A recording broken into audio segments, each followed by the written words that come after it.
The Tab Mini C is the complete package, and it's in this tiny little package. It's got a case for being the right e-ink device for a lot of people because of the size and because of the excellent Kaleido-free screen. It was one of the first devices with the Kaleido-free screen, which has 300 dots per inch in black and white and 150 dots per inch in color. It is good enough to enjoy color content on e-ink, finally. Talking about enjoying the content, have you considered putting this video up on your 4K TV? I spend a lot of time making sure my videos look as good as they can and sound as good as they can, so you will get a better enjoyment of this video on your full screen TV. So go ahead, settle in, grab yourself a drink and a snack, and just share this up from your phone to your 4K TV. The Tab Mini C is a really powerful e-ink device with the Boox Super Refresh technology, which means that it clears the white space and makes sure that your images are looking crisp and clear as often as possible. Boox are doing the best experience of e-ink so far. And all of that power comes in a package which is not much larger than the Kindle Paperwhite. This can be a really versatile e-ink device because it can be your place for reading as well as your pocketable book for notes. It's a really attractive design which iterates on the Nova Air lineup. So let's have a really close look at what it looks and feels like when you first get it out of the box. Tab Mini C is here. Thanks so much to Onyx Boox for sending that out for review. I did really want to get this unboxed live, but unfortunately my streaming software wasn't working, so I will do a live stream as soon as possible to give you my first thoughts on this tablet. But for now, you've got these unboxing vibes. I hope you enjoy it. And if you do need to see a full first thoughts video, then my members asked me to do top-down videos just showing the first testings that I do of tablets. So I've gone ahead and done that there through the join button below the video. Thanks so much for watching, and I'll be back with a live stream showing off this tablet and of course a full review.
I said it iterated on the Nova Air line, and that was an excellent series of devices, but I really wanted to know, is that color e-ink and the extra processing power and the Boox Super Refresh, is that going to make a massive difference when you're using different apps? And so I jumped on a live stream and I made this video to answer all the questions that my audience had about what they could use this device for. I was really thinking about where this fits into your e-ink lineup or your existing tech lineup.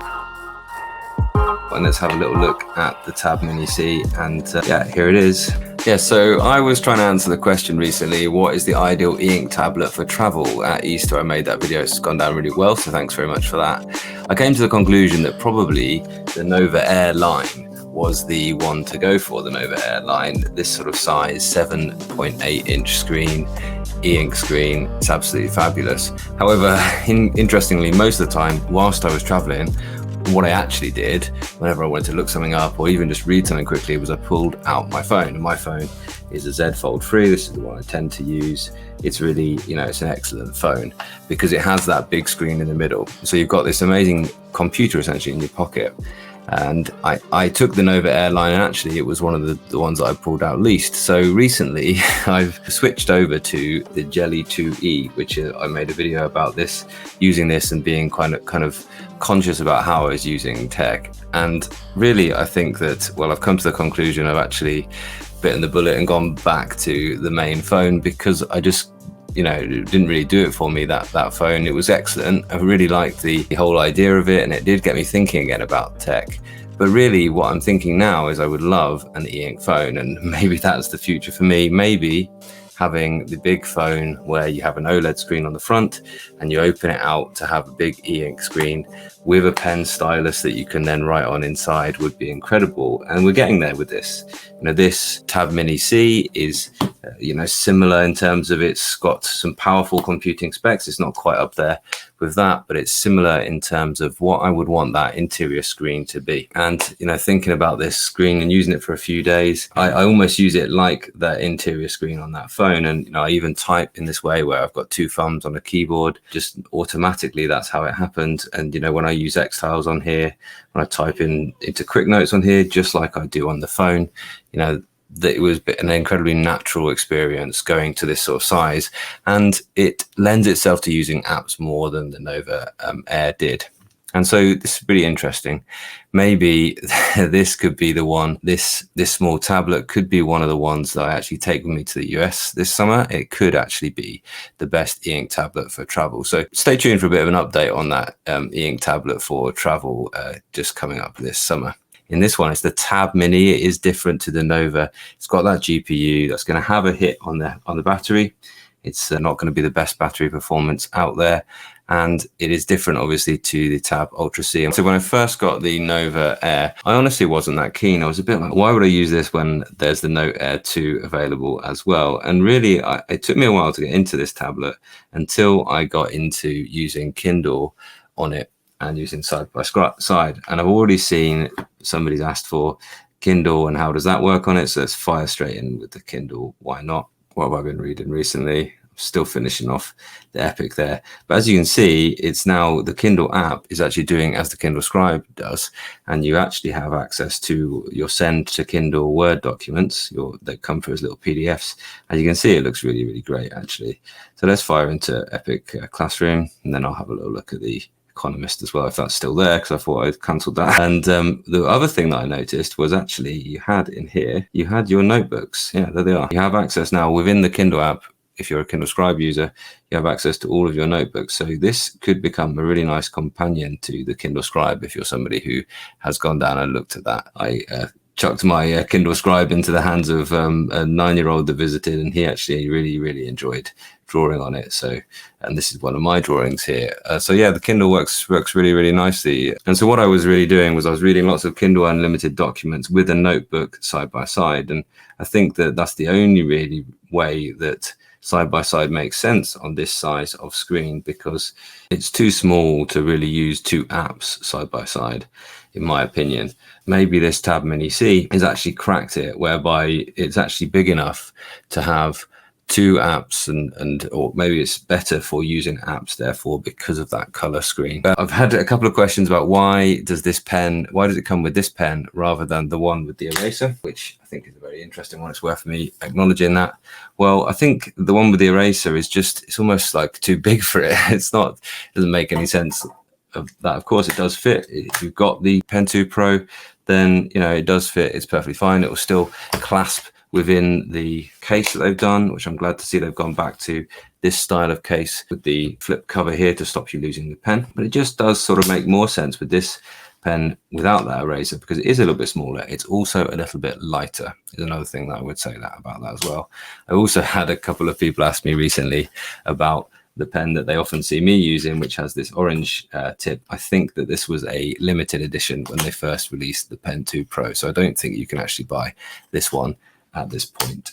Anyway, first one, Voy has often mentioned that it actually comes quite creaky in a way, although it's sort of settled down and I don't really notice it. And I still do use this Pen 2 Pro as my main one. And yes, that eraser, if you do have a Pen 2 Pro, yes, that eraser works just fine here on the Tab Mini C. I just think it's that same size that didn't really work for me for apps before, but now it works because of the color screen as well as a sort of app place. And you can see I've got Amazon on there. I had a nice session shopping for some extra bits and bobs for my boy's birthday, which is coming up soon, and used this instead of that Z Fold 3 interior screen and really enjoyed working on it like that. There's been a request for the keyboard, so I will go ahead and download that just now, because one thing I was thinking that it lacks is the sort of swipe text as well. The Boox keyboard is really quite good and does work at this size. And I think the more I use it, the more I try and get used to using the voice recognition, because the voice recognition is very good, and the pen recognition as well, because that is also the handwriting recognition is also very good as well. And I must say the handwriting recognition is good in this sort of mode here, this simple keyboard mode. It isn't so good in the Notes app, funnily enough, which is an odd thing to say, but I do tend to, I end up writing like this on this tablet, because it is this small. I end up writing in this kind of two thumb, like the old BlackBerry style of typing out things. And yes, I'd like to see the swipe thing there. We're going to settings in here, and I certainly enabled Gboard as a sort of general thing to do. That's popped up there as well. I did enable Gboard on all of my Boox tablets at first, because I was so used to swiping like this, and it works just fine. As you can quite plainly see there, it works absolutely fine. I actually don't prefer the Google Gboard voice recognition. I see it as being less accurate than the Boox, although it seems to be doing quite well this time. And you need to sort of say period, full stop, and new line, whereas actually the Boox seems to do quite well with actually coming up with the punctuation, and this doesn't really do that. When I look back and review stuff that the Google keyboard has actually transposed for me, I find often that I have to do a lot more work in the actual editing phase than I do with the Boox keyboard. You can see it's just sort of come through as one long kind of bit of text there, whereas if I switch into the Boox, I actually find that the Boox keyboard is generally a little bit better for sort of making up its own punctuation in a sort of artificial intelligence way. Let's see if it does that or if it lets me down this time. Yeah, you see now it's putting punctuations quite well there. Is it going to space that out again? Yeah, I think that's quite nice. I hope that's coming through well on the camera there. It's probably quite small there as well. So there we go. Yeah, I would like to see Boox actually go ahead and sort of enable swipe on this part of the keyboard. That would make it then sort of, nothing's going to be perfect, but it would make it a really, really useful all-rounder with no reason to use any other keyboard. They've done a fantastic job of improving that in the time that I have been using Boox. Here's a question: is Tab Ultra C's battery life better than the Ultras? No, I think it's slightly worse, but both the Ultra and the Ultra C are not the ones to go for battery life. If you want an A5 device, Boox, and you want it to have great battery life, stick with the Note lineup. That is the one to go for battery life. That's why they're still there. The Samsung S Pens should work just fine because they're the Wacom EMR stylus. I'm lining up a bit of a stylus comparison live stream coming your way soon. I hope you'll look at that. I'm sure Scribe will work great. I too love tech with the ability to write on. This is someone else who has a Z Fold 3. Yeah, an e-ink for reading for sure. I just find I can't read for long periods of time on an OLED screen. Could you use the Mini as an external monitor for the Fold? Probably, if you use the right app. I don't think you can sort of directly plug it in and use it almost like a DeX mode, but you certainly can use it as an external monitor for a computer. So there must be ways to use things like Space Desk apps for that. So I hope you can see from that it does have great utility for apps, but I also hope that you can see that you shouldn't be disregarding the older Nova devices. And if you've got one of these, well, there are still benefits to this over-the-top Mini C. First of all, it's lighter. Second of all, its battery, although smaller, will last you a lot longer. And that's one of the drawbacks of the Kaleido-free screen coupled with the Boox Super Refresh technology, is that the battery life is a lot worse than it was on previous black and white generations of Boox devices. But one question that people always have of Boox devices is how good is it with apps like OneNote? So let's have a look at that. Instance OneNote. This won't be signed in, so there will be a moment when it says, come on, sign in, mate. I'll go to the page. Now, generally, I find this to be not a perfect experience. So what is actually going on is Boox are providing you with an overlay over OneNote here. So it feels fine, it feels snappy to draw, but what you'll see now is there'll be a moment where, probably want to move it around, look, it actually renders in the color which you were using. So it's using a sort of, so that you get this immediate input and you can see where you've written, but then it renders into whatever pen you are using. So if I go ahead and I'll write in a sort of, I guess, is that a black? I'll write in a dark color and I'll just write my name. At least it feels fine. You don't get that lag on the input, and then it will render whenever it moves across. And somebody wanted to know whether your highlighter works. What happened there? There we are. the preview line, if you like, isn't as you're going to see it on the real thing. And I think that's kind of an acceptable workaround. What I would say is that looks far better to me than it did when you had the black and white, because now at least you get a much better view of the different options up here, and you do know what color you're picking up here as well. So I think that this is better. It's not perfect. I don't think it yet can be perfect, even with the ultra fast. And again, you don't need that because you're using the book's sort of input there, and then it's rendering afterwards. So I would stick on balanced myself. So I hope that helps with OneNote. Generally, it's going to be fine for sort of getting around like you would expect on most things. And another really common demo that I was asked for was for Obsidian. Now, Obsidian only works in dark mode. And one thing that I'm also asked quite often about e-ink is, can it do dark mode?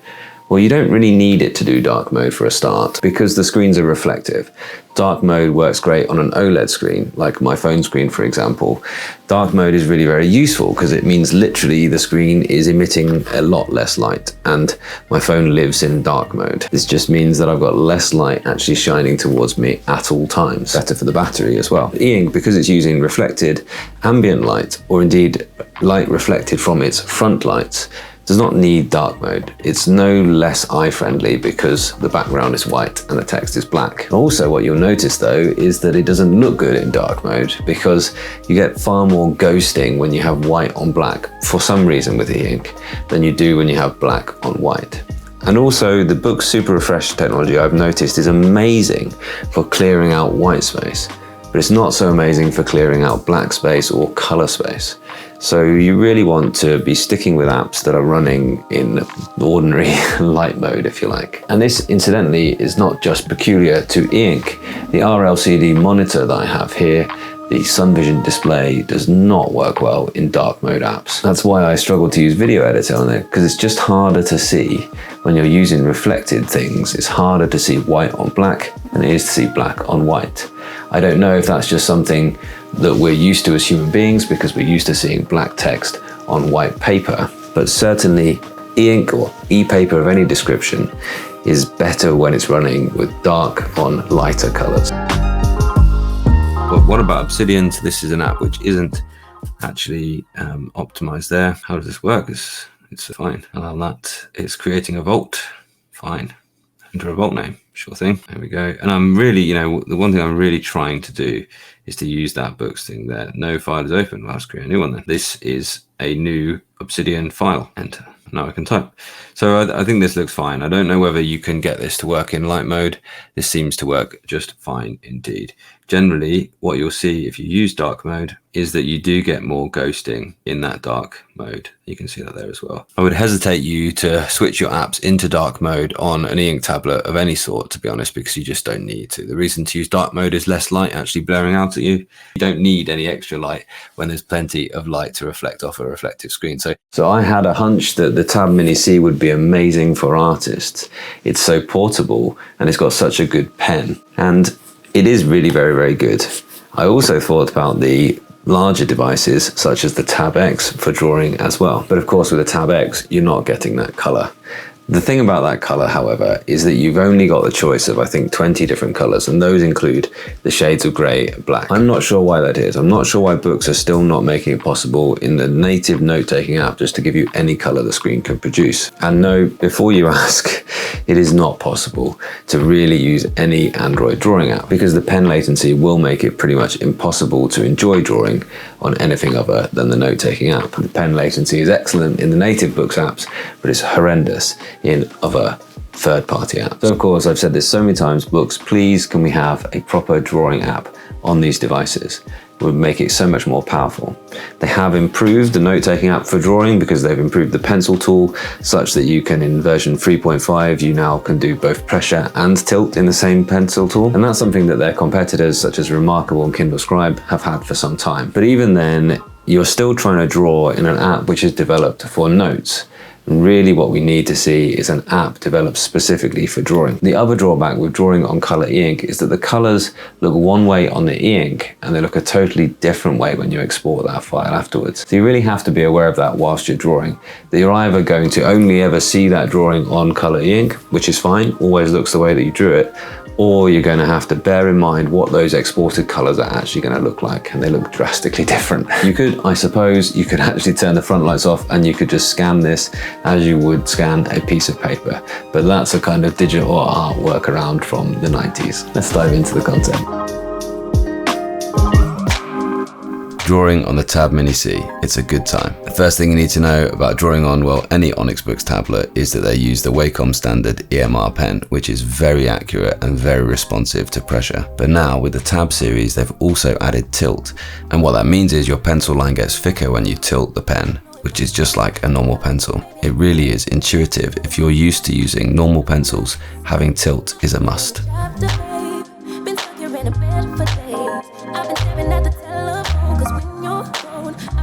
A big obvious plus about the Tab Mini C over the previous Boox devices or other competitors is that you do have the Kaleido-free e-ink screen. We've finally got really usable color e-ink here. The thing about drawing on this type of e-ink tablet is you shouldn't expect to be able to use any drawing app. Yes, they will work, but it won't feel great because only really the Boox own brand apps are going to actually be responsive and have little latency when you're using that pen. So although I'd love to tell you that a drawing app like Autodesk Sketchbook worked really well, it doesn't yet. And I hope that one of these days soon, Onyx Boox gives us a really dedicated drawing app, because I'd love to see, as well as you can use layers now, I'd love to see us be able to blend those layers together in different ways to give us different creative effects. And I'd also love to be able to access any colors rather than the just 20 or so that they've given us by default.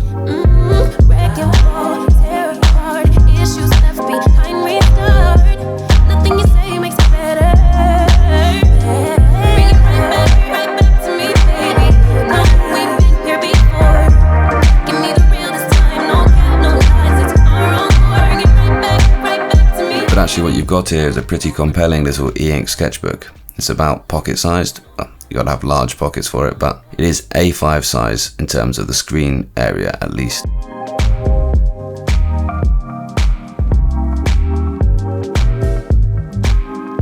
The Tab series with their inbuilt GPUs has just made drawing on an Onyx Boox tablet even more responsive. It didn't really need to improve that much, but it is, if you could believe it, faster to respond with or less latency.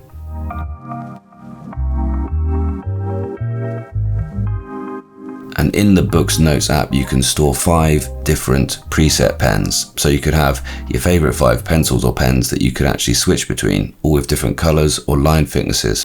And also one thing that you should know about drawing on an Onyx Boox tablet is when it's actually loading up a file that's got a lot of pen marks on it, there is a slight delay and it says large volume of notes are rendering.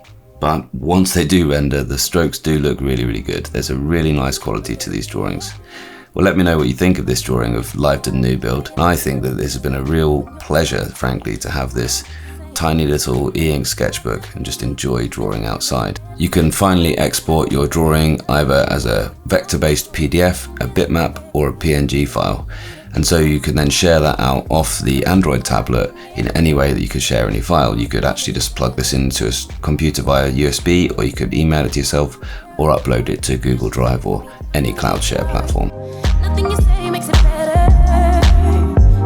Bring it right back to me, baby. No, we've been here before. Give me the real this time, no cap, no lies. Also, you'll find it discussed quite a lot that the Tab Mini C and the Tab series in general do not come with the scratchy paper-like screen protector. I actually don't dislike that at all, because that matte screen protector does actually bring in a little bit of a loss of clarity. Although it's very good for diffuse reflections and it does feel nice for writing, I think if you want to see the crisp outlines on the screen, I think having this type of screen protector is better. It doesn't feel plasticky, it doesn't feel solid, it has a little bit of give to it, it has a little bit of friction to it, but it isn't like the Remarkable or any of the paper feeling screen protectors. But that also means that you don't wear down the nib so easily as well, so that's a good thing. And no, it does not feel like that horrible solid tap feeling that you get when you draw on an iPad.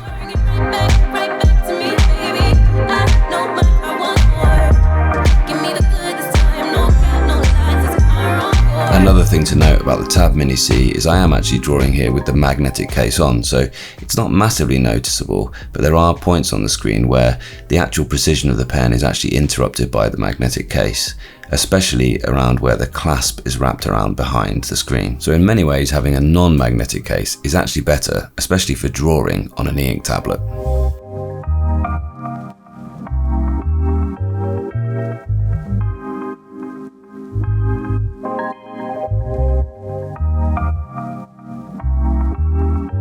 So here we go, this is the final exported file. Let me know what you think, and is this something that you would use? Do you own a Tab Mini C or other e-ink tablet? And how do you enjoy drawing on them? Thanks so much for watching. Yeah, I know, I will probably tone down the colors if I want to use this, but I just wanted to show you exactly what it looks like when it comes off the tablet. That was just such a lovely afternoon sitting and drawing, and I really do like that drawing. At least I like the way it looks here on the e-ink screen. You can see though it does take a little while to actually render the drawing out each time, and that's something that I think they could get around by giving you a dedicated drawing app. So this next section is my final evaluation of the device after using it for work for at least 2 weeks. I did find it an excellent device for work. I review all my devices by using them in my professional job as a teacher, so you can be sure that what I say they can actually do, they do actually perform that way in the real world. I think that's quite an important distinction to make. I think the only thing holding you back from buying this tablet is just if it's not the right size for you. For some of you, the size will be the selling point. At the time of writing this, you'd be sensible to look at whether the A5 Note Air 2 Plus was more suitable for your workflow, as it will set you back roughly the same, about £450. The size makes it a poor reader for academic content, but a good reader for leisure content. In honesty though, there isn't really much competition at this size. If the size is right for you, then the Supernote A6X might certainly be worth considering. And if you know that you're only looking for reading and note-taking, then maybe look at the previous generation of Boox device, the Nova Air 2, which of course is a black and white device. I probably wouldn't look at the previous generation of Color e-ink, which is on the Nova 3 and then Nova Air C, because the Kaleido free screen is certainly a better color e-ink. But if all you were looking for was reading and writing in black and white, then looking for maybe a Note Air 2 or Note Air 2 Plus on the second-hand market or refurbished, that would certainly be worth a look. If you are tempted by color e-ink though, I would say it's definitely worth going for. The Boox Tab Mini C has that latest Kaleido free e-ink screen, and there are improvements from that Kaleido 2 Plus to make it worth your while.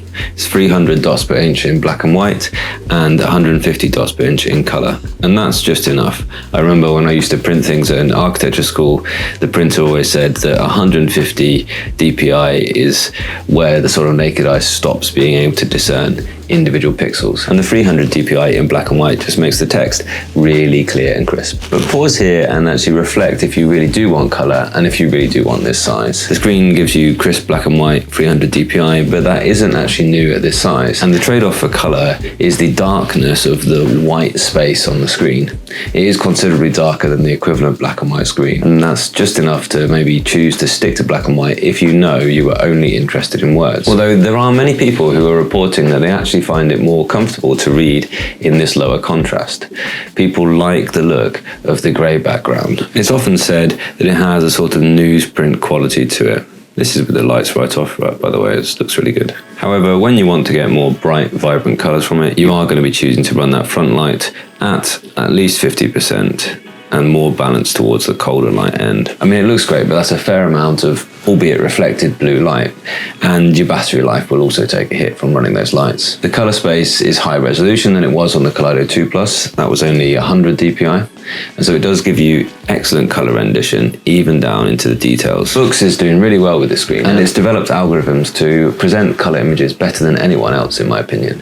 The default settings generally give you a good representation of both diagrams and photos, but you should expect to be experimenting with some settings in some of the apps some of the time. There's no other device though which is currently giving you as fluid a display across a whole range of different apps. And in fact, there's no Tab Mini in black and white, so that might sway you to buy this anyway, because the older Boox devices don't remove the image retention in the way that this does. Watch the way that it just clears the ghosting in that white space.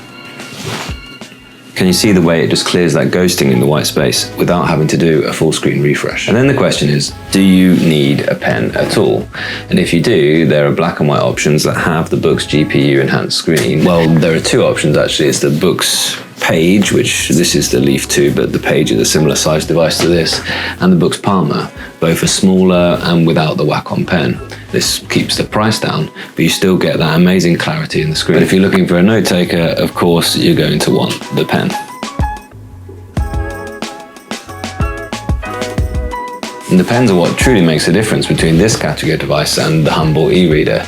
This is Wacom EMR Tech. It's an industry-leading standard of stylus, and it has 4,000 levels of pressure sensitivity, and it has tilt support as well. It's just not deleted those. Odd. It has blisteringly fast response times and incredible accuracy. And the pen makes the Tab Mini C an ideal notebook replacement, as well as a delightful small sketchbook.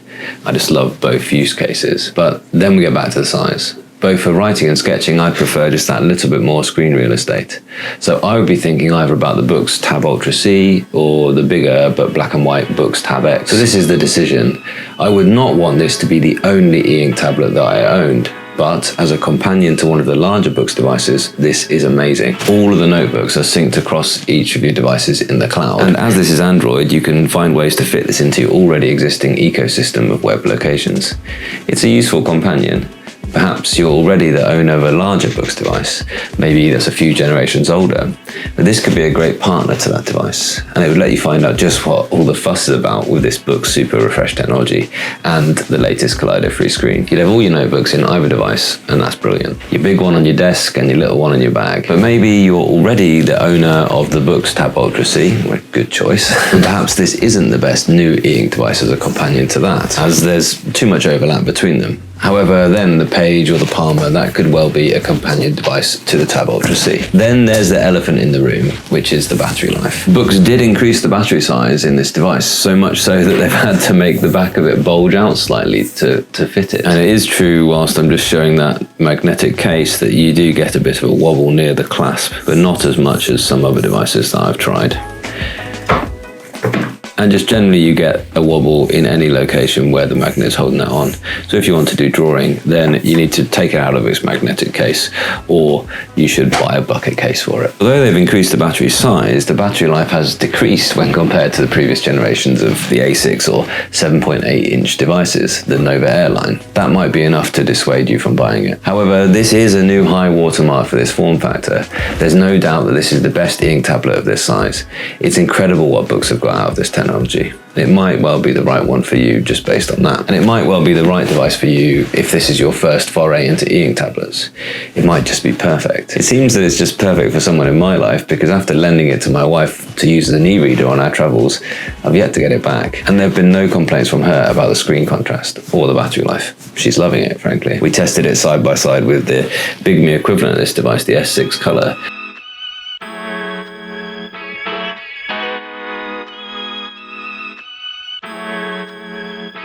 We found that for very similar amounts of reading time on the holiday, she was getting about an extra day and a half of just using Kindle app compared to me on the Big Me S6. It hasn't quite replaced her Supernote A6X though, which she really enjoys as a dedicated notebook for all of her management stuff at work. But you never know, I'll probably try and persuade her to try at some point to expand beyond just using it as a e-reader. We'll see, time will tell. Talking about cost versus benefit now, £450 might be a bit of a tough ask, especially if you're thinking of it mostly as an e-reader. You can get a lot in a dedicated e-reader for that. And the accessories that are bundled in are really very nice. I'm a big fan of the design of this. It's simple, it's understated, without a lot of that flash of many Boox tablet designs. But it does feel elegant. And it feels like it's a quality that commands its price tag. You're getting the latest generation of e-ink screen and just generally more up-to-date hardware than many of the rivals. Did you see the live stream where I showed that my Lenovo Smart Paper had a 40nm chip from a decade ago, and which was budget even when it launched? These are using Qualcomm chips, which are pretty much the market leader in the ARM Android system on chip market. And although they're not chips at the very cutting edge of what's available in phones or tablets, Boox are choosing chips with higher performance. And that's as they recognize that these new productivity-orientated e-ink devices are needing more processing power. Considering ease versus impact now, as with all Android devices, you're going to feel right at home here if you're right at home on Android. But you might feel a little bit lost if it's your first Android device. In any case, expect to have a session reading and annotating the manual, and you'll get along with the device just fine. And you'll learn about those really powerful annotation features in the Neo Reader app. So who's it really for? This is a great addition to the Boox lineup, and it would make a great addition to your tech combo. It's a little bit more reading focused and massively more portable than the other Boox devices, but it still gives you the benefits of color e-ink for certain types of reading and for productivity apps. But if you already have the Tab Ultra C, then perhaps you can give it a miss. Perhaps save a little bit of money if you think you want a small companion device and go for something in the Nova Air series. This is not much smaller than an iPad mini might be. It's not much smaller than my Z Fold 3, which is an excellent device, but it's not really a work-orientated device. And for reference, if you want to know what size it is, if you take an ordinary piece of printer paper, if you have it like this size, that's basically the size of the screen on the Boox Tab X. If you fold it once, that's the size of the screen on the Tab Ultra. And if you fold it again, that's essentially the size of the screen on the Tab Mini C. You see it's a little bit bigger than that. It's a good all-rounder, and it can be your bedtime reader, and it can be part of your professional workflow. But it does have color, so it leans a little bit more to the visual artists or those who like a graphic novel. But the biggest problem for me is that I've lent it to my wife, and she likes it a bit too much, so I never get to use it. I've got lots more content featuring the Tab Mini C, so if you want to have a little look, here's a little playlist I put together for you. So yeah, as always, you will find links in the description for the Tab Mini C if you decide it's the one for you. I personally think it is probably not your best choice if you are only looking to buy one e-ink tablet. However, if you are already the owner of a 13.3 or a 10.3 inch e-ink device, this can be an ideal companion for you. So have a little think about that. This one can be instead of a Kindle, it can be instead of a 10.3, but I don't think it's your home for academic reading. I think it's your home for reading and note-taking on the go, and it'll give you an excellent experience of that.